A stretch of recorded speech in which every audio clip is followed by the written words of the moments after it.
Hi guys, Ramsey here. Welcome to another video. Today we have another first impression, back-to-back first impressions, or early impressions if you want to call it. I don't like first impressions where I just spray and smell because you're not going to really get very much in the first couple minutes of smelling a fragrance, especially something as complex as this. This is going to be a fragrance called Russian Oud. Now, in one of my earlier videos, I kind of scratched the surface on a topic that has become kind of like more and more important to me as I've gone deeper into the rabbit hole of fragrances. And that is, the comfort of fragrances, what they offer. And what I said is that, when the world is kind of going crazy, you can't talk to people about anything without someone being offended. Everyone's kind of out for themselves. There's not this, there's very little interaction nowadays. Everyone's on their phone. It's very inhuman and very unfeeling. Fragrance is a beautiful art form that, I could kind of dive into, and it takes you away from all the nastiness of the world. However, on top of that, you could add another layer, if you will. That second layer is the people. And since I started this channel, very small channel, I just passed 460 subscribers, I think. But the people have been absolutely amazing. So Jonathan 1970 is his screen name. It's Jonathan 19,70. And he sent me 6 decants, one of which is this Russian Oud, which is a 2018 release. It was a limited run. And the bottles nowadays on eBay are going for insane money. So he got in at the ground floor. He obviously didn't have to pay the secondary market prices now, but still 6 decants with quality like this, Ottoman Empire, Queer Equus, not cheap fragrances, just goes to show the community and, the level of friendship and just exploring this hobby together with like-minded people. So Jonathan, thank you very much, my friend. Obviously, you have a big heart. You did not have to do this, but thank you for letting me smell something amazing. And I just gave a fresh spray. I don't know if you can see the sheen on my hand there. I've got a, let's see, about a 6-hour dry down here. And I'm a little nervous about giving this review, or this first impression, if you will, because this is a very special fragrance. Now, I don't own any Areej Doré fragrances outside of the decant that another subscriber, Eddie, sent me. He goes by the moniker Jonathan.b.swift, and he sent me Siberian Musk, which is one of the most beautiful natural musk fragrances I've ever smelled. That's the only decant of Areej Doré fragrances I have. I tested some small decants from a sample of one of their newer collection. I don't know the collection names, but I think it was the one that was like Gardenia and had a couple other fragrances like that, and I was not impressed, okay? But that's his later collection. This is his earlier work. So the stuff from 2017 and 18, I'm finding that I'm really, really enjoying. This is definitely full bottle worthy if it wasn't the fact that it's a limited run of a couple hundred bottles and that's all that they made, and that's that. But before I go into the notes and my 2 cents on this, let me show you a couple other fragrances that this is in the realm of, okay? So one is a fragrance called Lao Oud by Bortnikov. Lao Oud goes down the same road, except for where Russian Oud goes heavy on the chocolate and the cacao. Lao Oud amps up the coffee a little bit, and it amps up the stinky oud a little bit. I was expecting this to be an absolute bomb. It's not, okay? The oud is obviously there. It's obviously high quality. Clearly high quality oud. And the word that keeps coming to mind as I'm smelling this fragrance is almost like, imagine you have a quilt and it's patched together, and each one of those patches is the different facets, and then you fold the quilt over and they tend to like overlap on each other. That's what this fragrance gives me. And I'll talk a little bit more about that whenever I talk about some of the features of Russian Oud. But let me show you one other fragrance which I have a full bottle of, and I do love. It's not my favorite Bortnikov, but it is one of his more wearable ouds, and this is called Oud Monarch. Now, Oud Monarch is almost like Bortnikov's take on Russian Oud. I think this came out a year after Russian Oud. So it's a gourmand oud. I would almost consider this a gourmand-ish oud. It has some other facets that I sense going for it. But there are some differences. Bortnikov loves a couple things. So if you look in the top, you'll notice you'll see two big florals, Magnolia and Frangipani. And actually, Dmitry Bortnikov, if you guys don't know, Dmitry Bortnikov and Russian Adam are partners in a oud distillation company called Feel Oud, okay? And they distill oud in kind of the classical manner, and they've done very well for themselves, and they each created their own brands. Dmitry's is Bortnikov's, and then Russian Adam is Areej Doré, okay? So you can see that they are kind of cut from the same cloth, if you will. The companies are attempting to enter the same space, and even though they're partners, they're competitors. And they each do things, they each have their pros and cons where, you know, what they do is a little different from the other, if that makes sense. Dmitry has an amazing touch with these florals like Frangipani. I've never smelled Frangipani as beautiful as Dmitry does it. I don't know if that's the essential oil that he's using. I don't know if it's, you know, something that he's picked up along the way. And, you know, some of the intricacies in this fragrance, Russian Adam does some of the attention to detail, I would say, and the touches and the strokes of the fragrance are done here so beautifully in Russian Oud. So the way that I think about Russian Oud in a nutshell, if I was explaining it to somebody who had some understanding of other fragrances that I could compare it to, like Oud Monarch, for example, is if you take Oud Monarch and you strip away the florals at the top, all right, you strip away the Magnolia and the Frangipani at the top, and you amp up the cacao to an 11. That's how it starts off. It almost starts off like a Hershey's bar that you stuck into a pot and melted it down to a sludge, and then you just took a spoon and dripped the sludge on your hand. That's literally the opening to me, with an oud undercurrent. The oud, like I said, I was expecting this to be an absolute beast, monster. I was expecting this to be like Oud Maximus, for example, from Bortnikov, which is my favorite oud fragrance. It's not. It's not Oud Maximus. This is very subdued in a way. It's not subdued, but the word that I'm trying to think of is maybe like, I feel like Dmitry Bortnikov maybe uses some synthetics to amplify the fragrance a little bit. This feels completely natural. Whether it is or not, I don't know, but it feels like there's no amplifiers. You know, you just get what you get. Let me read you the notes, by the way. Okay, now, I'm going to read you the note tree when it originally came out, and then I'm going to tell you a note that they added later on. So first one is multi-layered Choco Barai Oud oil. Now, apparently there's these plantation ouds, which are very, they're not multi-dimensional. They're like one layer. You don't get very much change. This is not a plantation oud, if I'm not mistaken. This is a multi-dimensional oud oil that Russian Adam is using. Now, it's not one of his, I don't think he would put this as one of his best ouds, for example, but to me, it moves and it changes and it does some very interesting things. I think it's a mix of Thai oud and Indian oud, okay?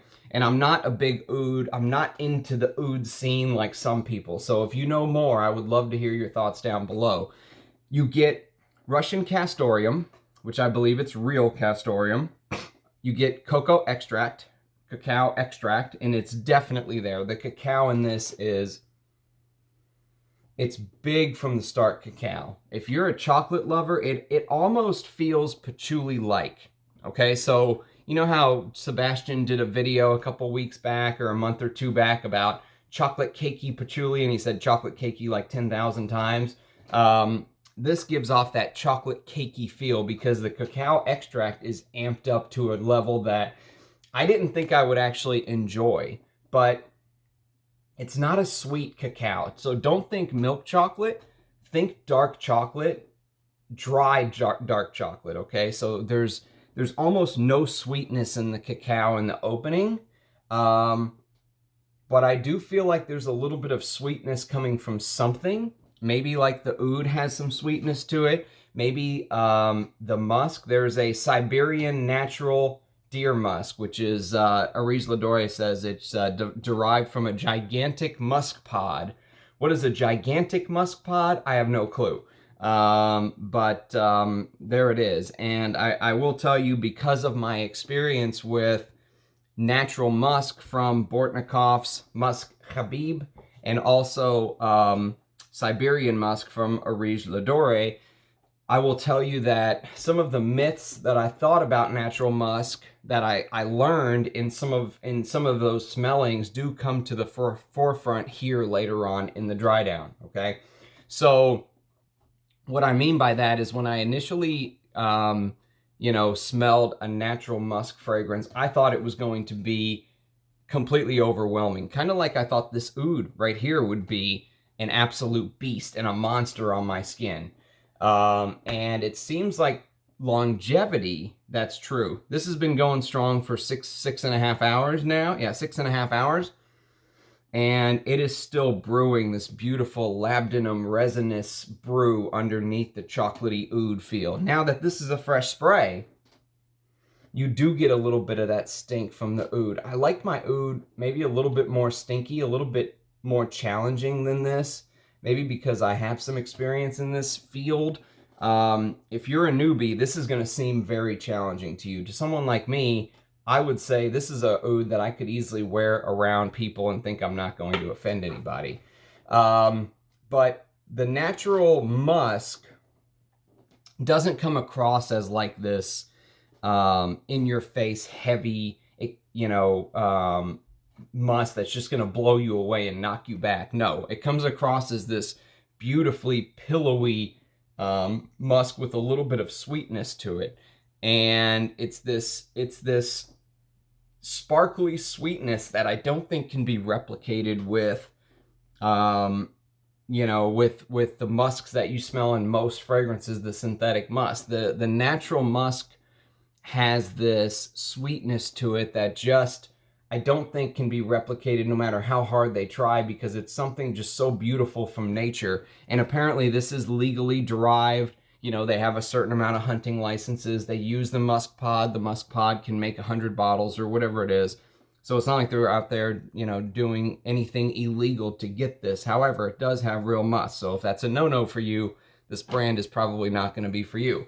Then there's something called Google Resinoid, G-U-G-G-U-L, G-U-G-G-U-L, Google Resinoid, and it's apparently some type of Indian myrrh tree, which I've never heard of before. I had to look it up. And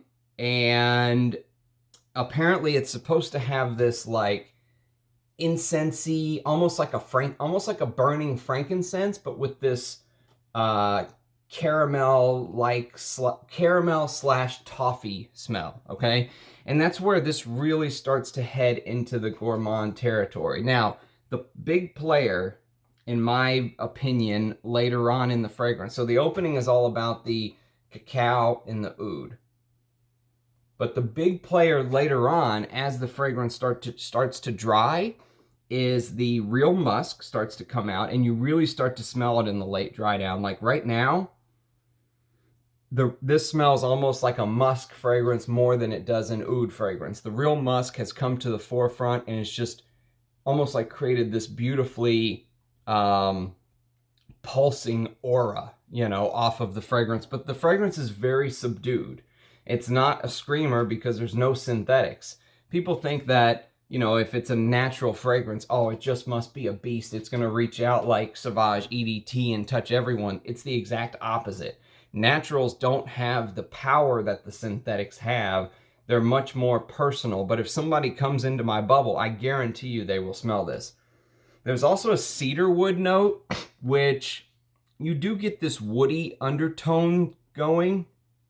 It almost smells a bit like burning wood chips sometimes, but I don't know if that's from the oud or the cedarwood. And then there's labdanum and birch tar. The labdanum and birch tar mix with the musk later in the dry down to create this almost like bubbly, like it almost feels like a witch's brew, you know, like a witch with her big black pot and it's brewing. The labdanum gives off this leathery, almost like a soft brown leather undertone that I think is coming from the labdanum. I don't know.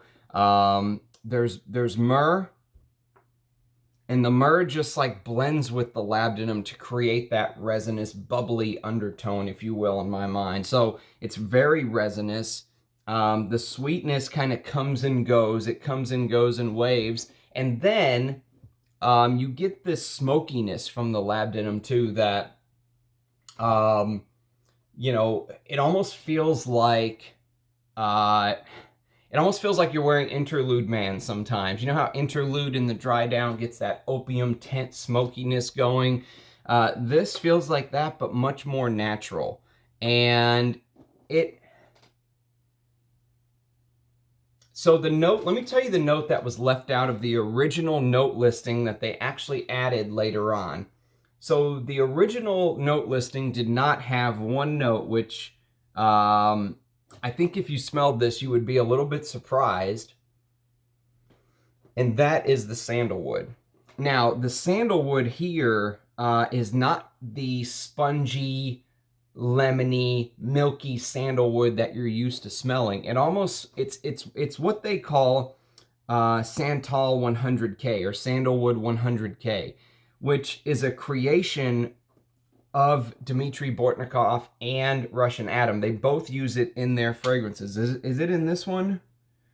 It's not in this one, but it's in some of his other fragrances. I was looking at the note listing here. I wish I had grabbed one of the other ones. I could have showed you. But they both list it in their fragrances. So I'm not sure if it's a distillation technique that they used of their sandalwood or if it's a certain type of sandalwood tree. I don't know.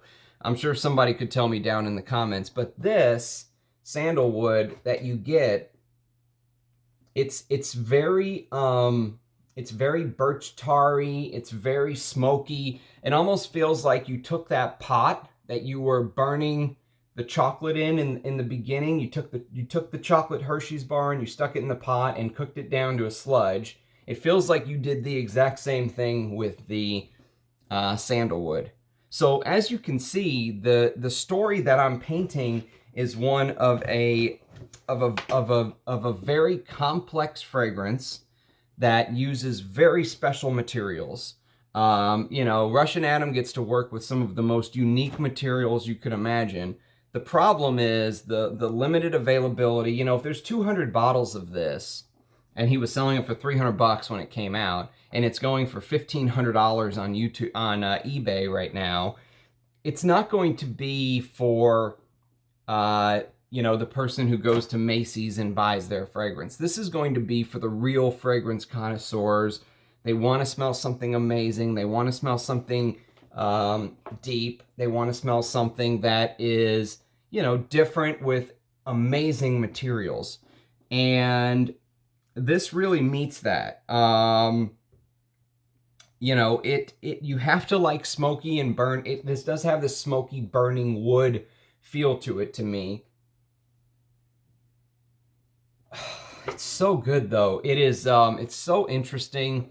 I'm probably not doing it justice, to be honest with you, but maybe I just, you know, I don't even think I have the vocabulary to review something this complex and this beautiful. And I know in some of my previous videos, I have said things like, I thought that Dmitry Bortnikov's skill as a perfumer has been on the rise, while I thought Russian Atom's has been on the downtrend.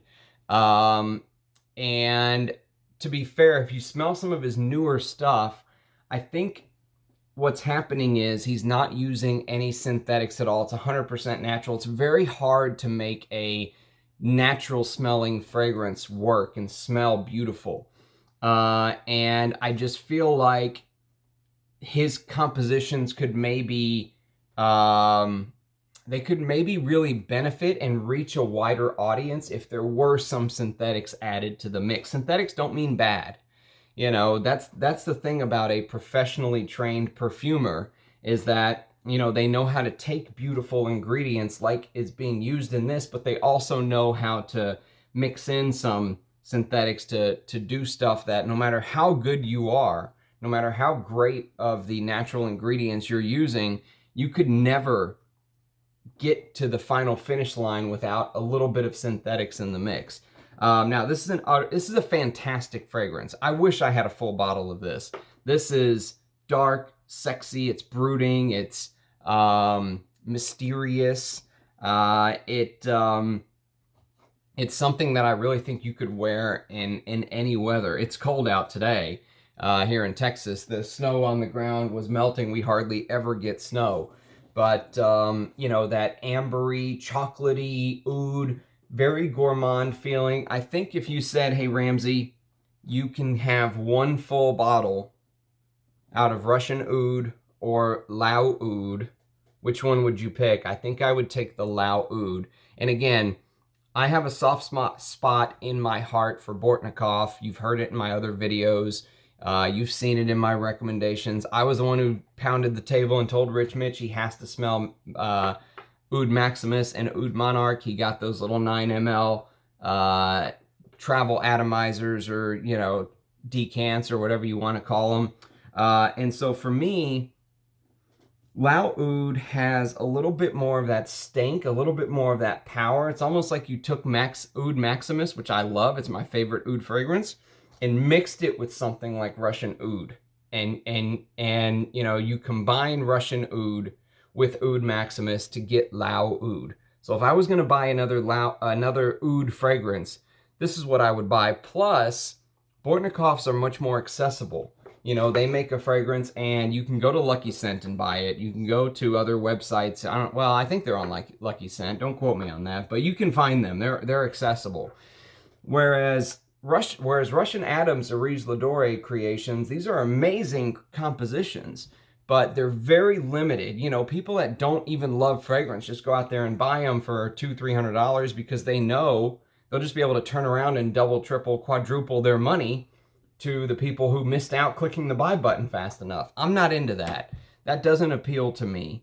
And so if it wasn't for friends in the fragrance community like Jonathan, I probably never would get to smell a composition like this. And so, eternally grateful. I hope this first impression has at least given you an idea of the scent. If you're someone like me and you've never had a chance to smell Areej Doré's creations, if you can get your hands on a little decant like this, they are absolutely worth the smell, worth the buy. I don't know if very many people are going to go, I need to go mortgage my house to go buy a bottle of this. But maybe some people will. It is a very accessible oud fragrance, much more accessible than I thought. I thought it was going to be very, very challenging, and while it is challenging, it's more wearable and it's more accessible to the average person, if you will, than I expected. So, you know, that's kind of what I wanted to say on a first impression. I hope you guys have enjoyed this. I really appreciate all the support from everyone, people commenting, liking the videos, sharing, you know, talking about my channel. You know, it really does mean a lot. I'm really finding that I am, you know, in the old days, I've told this story before, but I really thought that my thrill and enjoyment of fragrances was wearing the fragrance every day. That's what I got out of it. And that went on for 5, 7, 8 years, whatever it was. I would wear a fragrance every day. I would enjoy it, and that's that. And I would kind of just keep it to myself. But the YouTube community and getting to know some people and starting to interact has really opened up new avenues, and I'm enjoying that. I'm enjoying sharing this content with you guys much more than I thought I would be. So if you could leave a comment, tell me what you think. Sorry about 2 back-to-back early first impressions. Tomorrow we'll do a regular old school Ramsey video with you know, this is not a top 10 or something like that, but I wanted to share this with you and give Jonathan a big thank you. You know, honestly, from the bottom of my heart, I really appreciate the kindness that you guys have shown to me. it touched me in a way I was not expecting. I was not expecting that kind of kindness from basically complete strangers. Well, they're not strangers anymore, but you know what I mean. They were strangers at the time, and to send somebody such precious juice like this just goes to show the character of some of the people in the community. So again, thank you very much. I really appreciate everyone watching and commenting, and I'll see you again tomorrow. Cheers. Bye-bye.